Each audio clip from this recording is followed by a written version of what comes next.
Halo semuanya, kami dari kelompok 1 dengan saya Nanti Devika Mandoen, NIM 2022-63004. Saya Muhammad Irwana Segera Nasir dengan NIM 2022-63042. Saya Filatin Sabanda dengan NIM 2022-63010. Di sini kami akan menjelaskan ringkasan tentang jurnal analisis arah umum kekar terhadap distribusi fermentasi peledakan pada PT Aliat Indokol Jaya di kota Sawalunto. Di jurnal ini membahas bagaimana arah kekar batuan dapat mempengaruhi hasil fermentasi peledakan di tambang batu bara.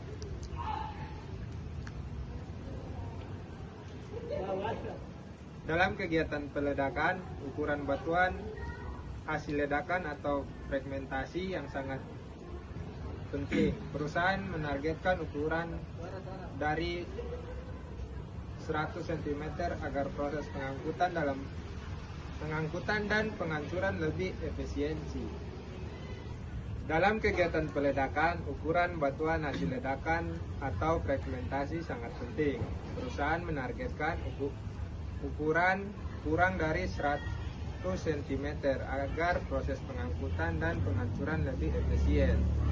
Namun, salah satu faktor yang sulit dikendalikan adalah struktur geologi, terutama kekar, yaitu retakan alami pada batuan. Untuk mengetahui arah dominan kekar, pengaruhnya terhadap fragmentasi, serta menentukan arah peledakan yang tepat agar hasilnya optimal. Penelitian ini dilakukan di 3 lokasi, yaitu Blok Barat, Sentral Puncak, dan Blok Timur. Data kekar diperoleh dengan metode scanline, sementara data batuan diperoleh dari pengujian UCS dan spesifik gravity di laboratorium. Analisis dilakukan menggunakan parameter RMD atau Rock Mass Description, GPS atau Joint Plane Spacing, JPO atau Joint Plane Orientation, SGI atau Specific Gravity Difference, Hardness. Dari kelima parameter tersebut diperoleh Stability Index sebesar 38,5 yang berarti batuan termasuk kategori mudah diledakkan. Hasil dan analisis menunjukkan bahwa arah umum kekar dari semua lokasi memiliki pola yang sama, yaitu barat laut ke tenggara. Di wilayah barat, north 315 derajat east sampai north 320 derajat east, dan north 135 derajat east sampai north 140 derajat east. Wilayah tengah, north 300 derajat east sampai north 315 east, dan north 120 derajat east sampai north 135 derajat east. Di wilayah timur ada north 335 derajat east sampai north 340 derajat east, dan north 155 derajat east sampai north 160 derajat east. Dan rata-rata ukuran fragmentasi hasil peledakan adalah 22,1 cm, jauh di bawah target 100 cm, sehingga dikategorikan baik dan efisien. Dari hasil analisis dapat disimpulkan bahwa batuan di lokasi penelitian mudah diledakkan. Arah umum kekar berarah barat laut sampai tenggara. Agar energi peledakan menyebar merata, arah peledakan dilakukan searah dengan kekar.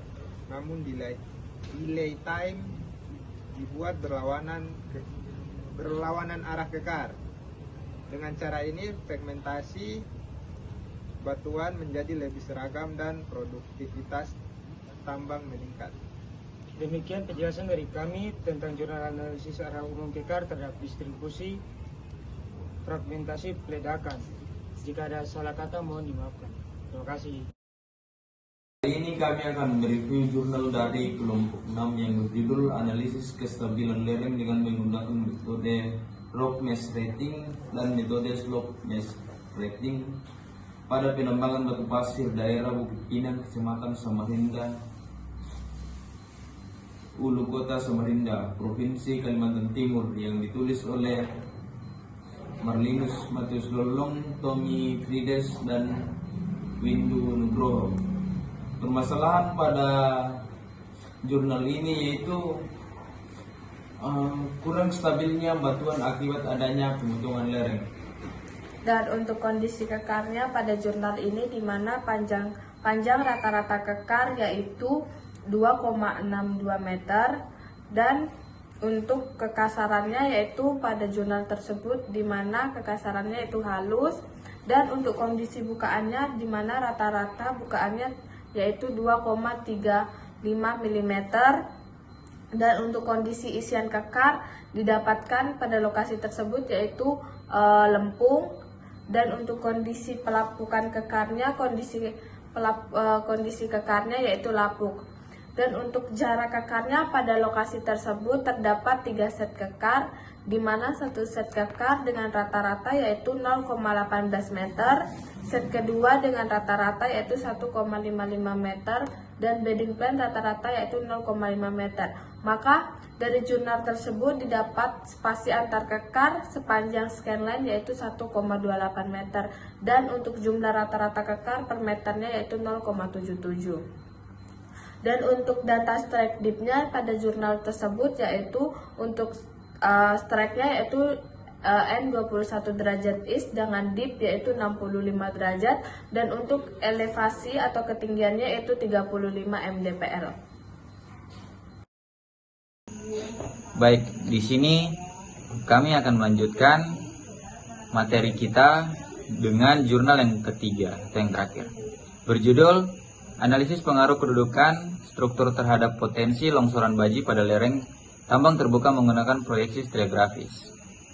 Bisa dilihat pada gambar di samping, kestabilan lereng sangat penting dalam tambang terbuka karena berhubungan dengan keamanan dan kelancaran produksi.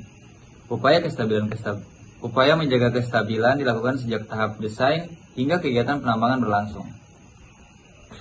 Kemudian, gambar di samping merupakan jenis dan geometri longsoran yang sangat dipengaruhi oleh kedudukan lereng dan struktur geologi batuan. Dan di sini salah satu jenis longsoran yang sering terjadi adalah longsoran baji yang terbentuk dari perpotongan dua bidang diskontinuitas dan membentuk massa batuan berbentuk baji.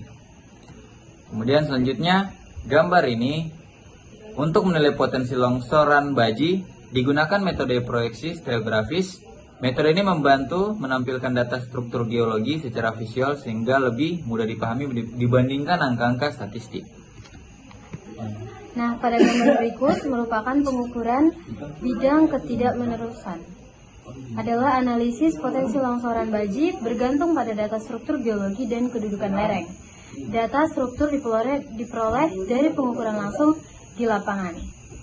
Dan untuk gambar berikut itu adalah gambar langkah-langkah metode scanline. Metode yang digunakan adalah scanline dengan membentangkan pita ukur di permukaan batuan, lalu mencatat arah, kemiringan, dan kondisi bidang kekar yang terpotong garis tersebut. Nah, jika batuan tidak terekspos, data bisa diambil dari inti bor yang lebih mewakili kondisi batuan yang di bawah permukaan.